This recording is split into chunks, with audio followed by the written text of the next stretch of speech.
Hi everyone. So we're now going to kick off our RemitONE feature-focused webinar. With me is Saiful Alim, our esteemed colleague and head of technical customer success. Saiful plays a key role in our team, offering support from pre-sales all the way through onboarding, training, and continuous assistance to our valued clients. Before we get into the exciting content, a quick heads up. This session will be about an hour long, featuring detailed information and live demos showcasing our latest features. If you have any questions along the way, drop them in the Q&A tab on the right side of your screen. We'll do our best to address them during the Q&A session at the end. We have an exciting session ahead where we'll dive into the latest features and innovations in our money transfer software. Today's agenda includes new features from the last quarter, a liveness check, along with the IDV, our newly designed mobile phone interface, so you can take a look at that. And then we'll speak a little bit about the multi-MRM, multi-mobile remittance manager, and the multi-online remittance manager as well. Saiful, without further ado, I hand it over to you to uncover the details of our new features from the last quarter. Good afternoon, everybody. Welcome again. This is the second time we're doing this, so it's good. There are some features that are on the screen. I'll just quickly run through some of them. Some of them are like small features, some are big. So just to quickly go through them, on the money transfer engine, we've added a search which you can for the beneficiary via mobile number. It's a simple thing, but it's something that exists. One of the major areas is the sort of multi-currency commission fees. So commission slabs used to be able to just set in one single currency to another currency. Now it can be multi-currency, and you can set it up in multiple currencies. For more information, you can ask our team and they'll fill it in. On the compliance side, we did a revamp of our compliance rules filter, so it works better, has a much easier interface to use and so on. And the main area that we've added is the enhanced due diligence form, which is for Switzerland, I believe, which is a form that is required when certain thresholds are passed, whether that's a daily threshold or a monthly or yearly threshold. And once that is passed, a button appears and the remitter is required to fill in the enhanced due diligence form. So that's something that's been added recently. Other things that we've added, so this whole session is focused around our mobile app. And so we're all constantly improving that. So the mobile app now has push notifications. So it didn't have that previously. It had in-app notifications before. Now it has push notifications. So if your application is in the background, you'll get the notifications as you do with other apps.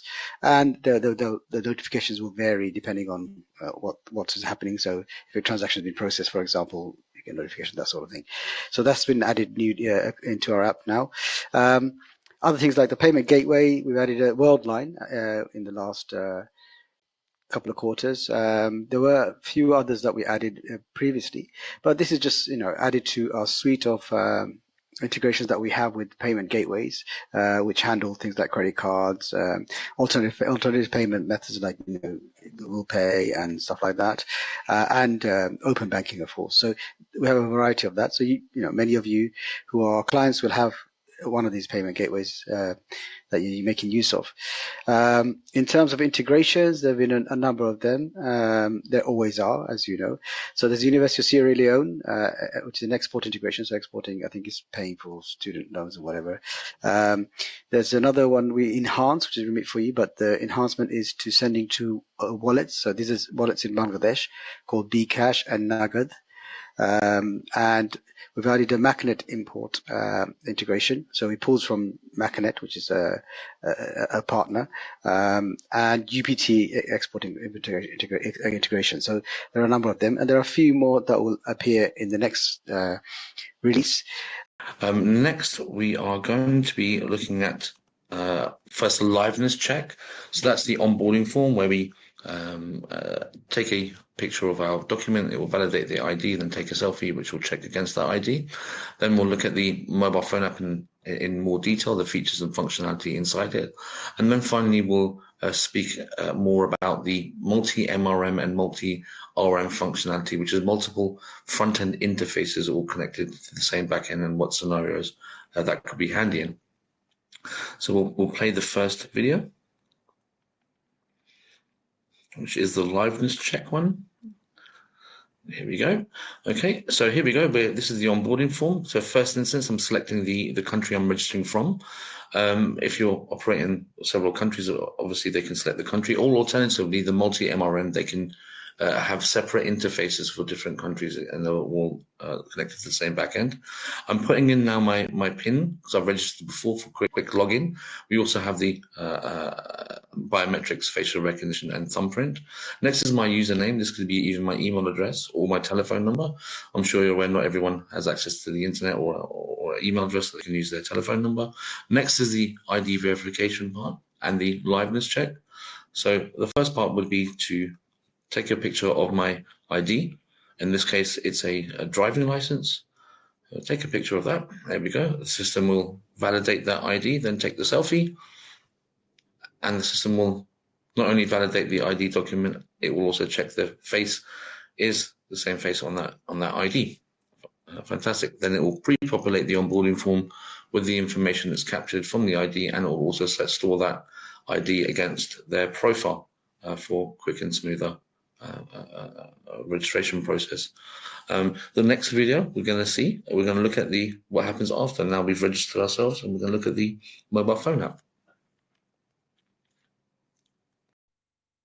Once registered through the onboarding form that we've seen earlier and the facial recognition along with the ID check, you can then log into the system either by using your username and password, or alternatively for quick login, you can use a PIN number, or we also have biometrics, so that could be a thumbprint or facial recognition to log in.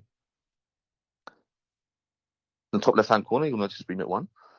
This is a white labeled app, so it will actually have our client's logo and their branding.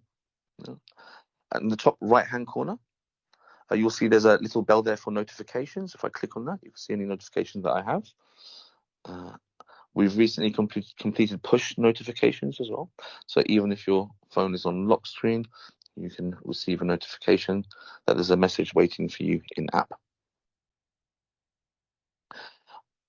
I'm going to start from the bottom tabs, and I'll take you through them first before we look at the home screen and move on. From right to left, you have your More button. I can change my password, change my PIN. Contact us, which will be the client's details. They are the first point of call. Obviously, so a client might call up and request information on a payment that they've made, or they might have forgotten their password and they would like you to reset their account. And obviously, you'll do some KYC in that case. And we're there to support the client. So if there's any technical problems, we're there 24/7, 7 days a week. We're bound by SLA, service level agreements, so we have to respond in a certain amount of time, hopefully sort out any issues you may be experiencing. Next is terms and conditions. Obviously, your terms and conditions for them using your services. Biometrics, as I explained earlier, we do have facial recognition and thumbprint to either log in or for authorization. And then finally, I have log out. Next, we have my profile. So you can see this is the information I would have provided in the onboarding form. So I have my personal details there. See, first name, middle name, last name. Middle name was not required. It was as the last name was in this case. Date of birth, a nationality, organization type. You can make fields mandatory or not mandatory at will. Our system is highly configurable, a few tweaks in the back end, and we can not only make fields mandatory and not mandatory, but we can remove fields completely, shortening the onboarding form depending on the information that you require. It's contact information, so we've got either email address, physical address, postcode, zip code, telephone numbers, and country. ID details. So in this instance, it was the passport they provided. They got the passport number issued by expiry date. We've got also. I'd like to also mention at this point that our system will trigger when the ID has expired, and will request them to upload new valid documentation for them to continue using your services. We can collect up to 4 pieces of ID and even a KYC video. And right at the bottom, we have other details. The annual remittance there for obviously volume and velocity checks. The big button in the middle is for send money, which we will do in a moment. Next along is our beneficiaries. So these are all the beneficiaries I have in the system. I can view each one or amend their details. You can see a little pencil up in the top right. Or I can simply add a beneficiary if it's a new beneficiary and go through the form. Again, a configurable form, collecting information around the beneficiary. It might be their bank details, their IBAN, their sort code. It might be a cash collection, so it might be ID details that I'm providing. It might be mobile money, so it might be a telephone number that I'll be providing in this form. Now to my home screen. If I pull up from the bottom, you can see these are my transactional history data. Yeah? So all my transactional history information, my past transactional history information is presented in front of me, and I can even view all further on down the bottom. All my past transactions are going to be saved in the system indefinitely. And if I go back, let's carry on looking at the home screen. And what you'll notice is in the middle of the home screen, I've actually got a rate calculator. So if I wanted to simply just log in and check if it's a good time for me to make a trade, I can do so. First thing I can do is choose the destination country. Because I'm registered from the UK, so automatically had GBP as the sending currency, and now I choose the receiving currency. Where am I sending to? And again, the system will have the corridors that you operate in for me to select. So I just pop in £100. It should then give me the fees and charges. So for £100, as you can see there, the exchange rate is 134.945 to 1, and that's the amount of currency that I'll be purchasing. If I either transfer fees there, little I next to it, and it has a full breakdown for me. Commission fees, agent fees, any HQ fees, any taxes, and total charges. Again, this is fully configurable. You may not particularly want or deem it necessary to have any taxes, charges, or it might not be any HQ fees, which in that case, obviously, it won't appear. And what I can also do, let's just say, for example, I don't know how much to send, but I do know how much they need to receive. I can do the reverse and say they need to receive is 1,000 Tadka, which then the sending amount should be £7.41. Excellent. In the middle of send now, similar to the big blue button at the bottom to send now, which I will do in a moment. But just want to look at the e-wallet before we move on. So this is a optional feature in our system, the e-wallet.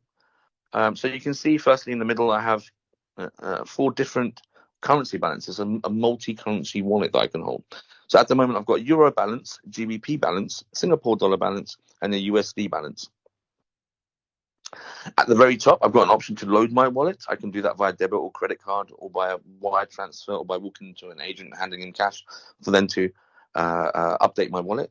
I can move funds between wallets. For example, I might have a big US dollar payment to make, and I might want to convert some GBP to US dollar before making that payment. I can do so. I can send it to wallets as well. So that's within the system. So if 2 people are using the same system, same client system, and they both have accounts and they both have wallets, they can do instant wallet to wallet transfers. I can see my activity. So here you can see the in and outgoing. So any deductions that have gone out of my wallet. So in this case, this one was for a transfer. Then reduced. There we go. If I go back now, at the bottom, you've got any pending payments to be made. Let's move on to creating a transaction now. Hit send. First thing I'll need to do is either add the beneficiary if they're a new one, which I have the option, or choose one from the list of my beneficiaries. Next is select the type of transfer it's going to be. either an account transfer, cash collection, home delivery, utility bill payment, or mobile transfer. In this instant, I'm going to choose cash collection. So some remitters like to have the option of them narrowing down the collection point, depending on the partner or depending on the region there, or you can leave it open so any collection point they can go to. Next is source of income. This is a gift. Purpose of remittance, it's going to be family support. You can see asterisks in those fields. They're not. You can make them not mandatory, or you can remove them completely. Hit next. Similarly with the collection points. Now the final bit is to select a payment method before I go into the amount. So I'm going to choose my debit or credit card, which is the most popular way people like to pay online. My other options are bank transfer, my wallet, open banking, or so forth bank transfer. You choose debit or credit card, up in the amount, £15 in this case. There we go, it's giving me the exchange rate. It's also asking me if I would like to send an SMS message to either myself once the money's been received, or to the beneficiary, notifying them that money's on its way. Our systems do connect to many SMS gateways. If you would like, we can also introduce you to them. Once you have an account with them, it's quite simple. Our system already has the integration with many of them, like AfriCell or Infobip, to push those messages through to them. Next is service level, instant or next day. You might not have a service level, it might be all instant. Again, it's down to you. The next part is loyalty points. It's asking me if I would like to use any of my loyalty points that I have accumulated. You accumulate loyalty points by making transactions. Every transaction that I make, you can allocate a loyalty point to me. And in the back end, you also decide how much that loyalty point is worth, and monetary wise. So maybe the next time I'm making the transaction, I can use my loyalty points to take some of the fees off.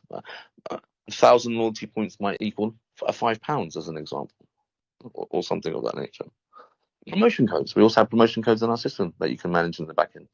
For an example, it might be a festive season, and you might have a promotion on with a certain promotion number. If I pop in that code, it will apply that promotion to my transaction. And the final part is obviously popping the telephone numbers if I selected a receiver SMS message and I haven't provided that information prior on the onboarding form or on the beneficiary form. Send now. Should give me a summary of the payment. So we've got the beneficiary at the top. It's a cash collection. Amount details. I'm going to confirm. Once I've confirmed it, it's going to have a status in the system as payment. So it's awaiting payment now. So it's not processing it, it's awaiting payment.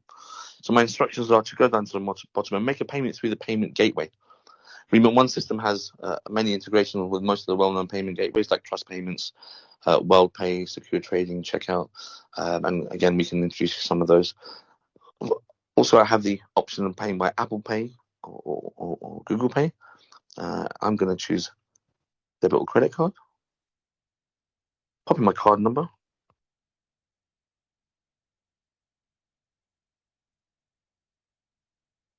Expiry date. Security code. Hit pay securely. Brilliant. Success. So that's it on my end. I've built the payment. I've been onboarded. I've provided beneficiary details. Brilliant. Once that's done, that's all I need to do. I've onboarded myself. I've put in the beneficiary details. I've built the payment. I've paid for the payment. And now it's processing. Once the beneficiary has collected it, the next status will be delivered. Okay, brilliant. Thank you very much for viewing that part of our webinar.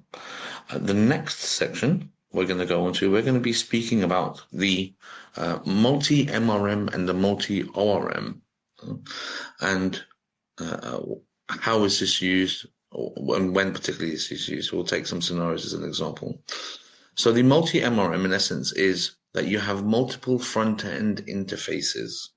So you can have 3 or 4 mobile phone apps, and they're all connected to the same backend. This comes in handy when either you don't want to have one mobile phone app over multiple regions. You might have 2 different companies under the same company umbrella in 2 different regions, but you want them all to push the payments and process the payments and monitoring and things like that into your back end, particularly if you've got other partners that you're connected to and then want to pay out. So you don't necessarily need to manage multiple systems, which could become quite messy. The other way people use multi-MRM and multi-ORM is through is when a MTO, particularly EMI license holders, are providing a RAS service, remittance as a service. Yeah. So typically, you would get someone who would like to enter the money transfer business. They're starting their operation. They might have the clientele and they might have the presence. However, they might not. There might be challenges in them getting licenses, and they might have challenges getting bank accounts and things like that. And they want a quicker route to market. And often they'll partner with licensed MTOs, sort of like as an agent. What we call an existing agent, and they'll partner with this MTO and able to transfer. Now, typically they would have worked as physical agents, but now they can have their own mobile phone app or own front-end interface. So the licensed MTO, the EMI license holder, will provide the client or those the agent with them with their own interface, with their own mobile phone app branded in their logo and their colors and things, for them to get their clients to log on, register, make payments. And again, that will feed all through the same backend. So that's what we've got examples of next. So the first slide you can see here, this is the 2 different interfaces as an example. So we've got M-Transfer on the right, and we've got Remit Globe. M-Transfer on the left and Remit Globe on the right. And they're both feeding into the same backend. And next week, how you set up those agents. So you're managing them. Yeah? So you've got multiple agents. So here is my agent list. I list my agents or add agents. This is the onboarding form for those particular agents. So of course, you'll collect details from them. There'll be things like their company name, any registration number, any documents from them. You can restrict them to certain backend IP addresses and things like that as well if they like to process. You can see at the bottom where you put their logo in as well. You can have other controls. For example, you might want a rate protection.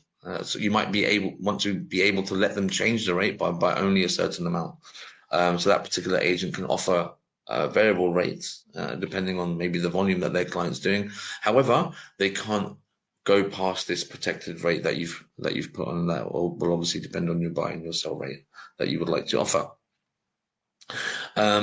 Moving on. Once I've set up my agent, you can see there I've got my list of agents. There could be a HQ agent and non-HQ agent. You might have your own mobile phone app, which would be a HQ app, and then you might have a non-HQ app for one of your agents. There we go. And obviously you can manage them. Here you can see each individual agent or partner that MTO has. You might not want to set up the same rates and fees and charges for each one. Similarly, if you had one mobile phone app for one country and you have a different mobile phone app for a separate part, you might want to again add different fees, charges. They might still be using euros, but it might be different fees and charges that you want to set for that particular front end. It might be Italy, it might be France. Again, they're both using euros. However, you might have different exchange rates for the pesos that you're paying out for them, depending on where it's coming from. On top of the FX rate, you also have the commission slabs as well. So you can set them much for each agent individually. So you don't necessarily have to have all the same charges there. And obviously, there's a split. So the system at heart is a transaction monitoring system. So you'll have your commission fees that you want to charge for that particular payment, and the agent himself will have his a commission fee as well on top of that, so you can manage that in the back end. You might want to have groups, categories, yeah. So I might want to have 3 agents on the same rate category and on the same fee category, so I can create groups and I can pop agents in those groups as well. Next is the compliance. Yeah? So I can also set compliance rules up differently for each of the agents. And that might be on their risk scoring that I might give them. Yeah? So, for example, I choose an agent first of all, and then I set the rule up against that agent. Of course, I'm sure you guys are familiar with some of the parameters that we can set rules up against, like source country, destination country, type of transfers. For example, is agent A doing or M transfer doing a cash collection or a bank transfer? I might set different limits for those. Moving on next is the volume and velocity check rules as well that you can set. Not only can you set limits on the max send amount, but we've gone a step further and you can set limits on max receive amount. And this definitely helps when you've got multiple front ends or multiple agents that you're working with. To protect your license, obviously, we need to monitor the max receive amount. They might be sending all to one beneficiary and it might pass a certain threshold there. So we've added linked beneficiaries there, and you can stipulate a max receive amount as well. And then moving on to the reporting that we have as well. So we have their transaction report and their transaction summary report. And then finally, the accounting for them agents too. So is that agent pre-funding you, for example? So once you've set that agent up, you can see here, we've got the logs. Yeah. So we've got each of the agents, we've got their currency before, their cumulative debt, the current balance, and any more information we can dive into in more detail. For example, we can add in deduct credit, we can give them overdraft, or either a rolling overdraft, a one-off overdraft, or I can see their full logs, which you can see there. So the balance before, balance afterwards, and how much was deducted, and this one was all from the same agent, ORM agent, and it was for a particular transaction that they've processed. That concludes today's feature focus session. We hope you found it informative. We now have a few minutes to address any questions from the audience. Feel free to drop them in the Q&A tab on the right side of your screen, and we'll do our best to cover as many as possible. I think we did have one question, and it was regarding the open banking, and just to make it sort of a bit more clearer. Yeah. So in the UK, if I have I bank with Santander as an example, or HSBC, typically I'll have the app, that banking app, on my mobile phone. So I'll have the Santander app, or I'll have the NatWest app on my mobile phone. Now, when I'm in the RemitONE app and it comes down to when I need to fund for a transfer, that page will actually show me logos of the 4 or 5 banks in the UK. It will say NatWest, Barclays, HSBC. I will choose the logo who I bank with. The app will then, through the open banking, connect to my app, debit the money out of it. So there'll be some 2FA. You'll take obviously you'll do the facial recognition and thumbprint, and then it will debit that out of my account. Just so you guys sort of understand a little bit. So that's generally sort of how that works.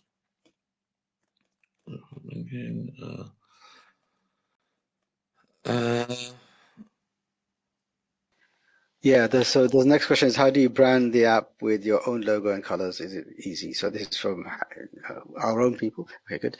Our support team will handle that. When they build the app, they will ask for certain logos of certain size and image, banner images and colors that you want on the app, and they will build an app based upon that. So that's how we do the white labeling, if you like, and that extends to the multi MRM, which Osama was talking about, which is our is another app that you can provide, and that can be branded in a similar way for that particular partner, and it will be different to the branding of the original MTO, and it can be provided that way. So this will be handled by our support team. So anybody who wants an app can request it via our support team. For the online remittance manager, for the website that we build, you yourselves, the client, they can actually change the branding also at any stage. And some of the logos, you can change the logos for their agents at any stage when they're setting up the agent in the agent form. But their actual ORM, the front end, they can change. Let's just say, for example, it's Christmas, and they want to change the borders of the banners from to red and green, for example, to make it more festive. They can do so very simply in the settings section, and then they got a swatch. Then they can select which color they like to change to. Very simple. Or of course, come to us and we'll assist with that. We're always happy to help. Okay, so George has asked another question. The agent velocity compliance rules are only available for ORM agents, or are they available also for ARM agents? The compliance rules work across the board, so you can make it specific to ORM or ARM agents if you wanted to. So if you made something specific to an ORM, it will also apply to the mobile app, because the mobile app runs through the same agent in the back end. So the rules generally apply to all transactions that are being created, and these velocity compliance rules will act upon them, right, regardless of the actual channel that is created from. But if you want to do specific rules, then you can select the agent or the make it more specific for that particular channel and so on. I hope that helps. Yeah, so I can set one rule up maybe for my website, and I can set a separate rule up for my mobile phone app, and I can set a separate rule up for my physical agent, or I can have them all the same. Absolutely. Okay. So there's another question. Can you generate your own promo code text, or do those have to be whatever the app produces? No, the promotion codes are generated by you using the promotion module that we have. You can generate whatever you want, basically. So if you want to do something like Xmas 2023, you can create that as a promotion code, and then the remitters can use that when creating a transaction. I think there's a Leonardo who's asking. Yeah, Sorry? Yep, Leonardo Romay from VenRemit. Yeah, the multi-RM white label already available. Yes, absolutely. That's available. If you'd like to speak to our support team, they'll provide you more information on how to configure that for you. Safer, would you like to take the next one? The next one is from Magalini. Hi, Magalini. Nice of you to join. Is this a native app? Yep, it is a native app. It basically, we use Flutter now. So the old app, which you probably know all about, it was directly a native Android or iOS app. This one is through Flutter, which then generates an Android app and iOS app. So yeah, they are native app, and they are backwardly compatible. So yeah, if you upgrade to that, it should still work in the same manner.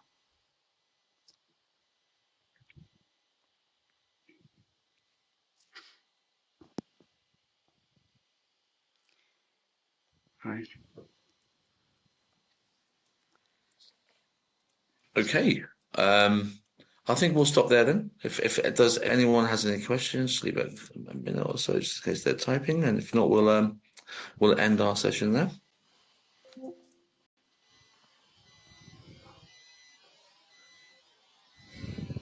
Okay then, fantastic. Thank you again for your time today. If you have any questions about the showcase features or would like more information, please don't hesitate to reach out. Thank you guys and have a great day. Thank you. Take care.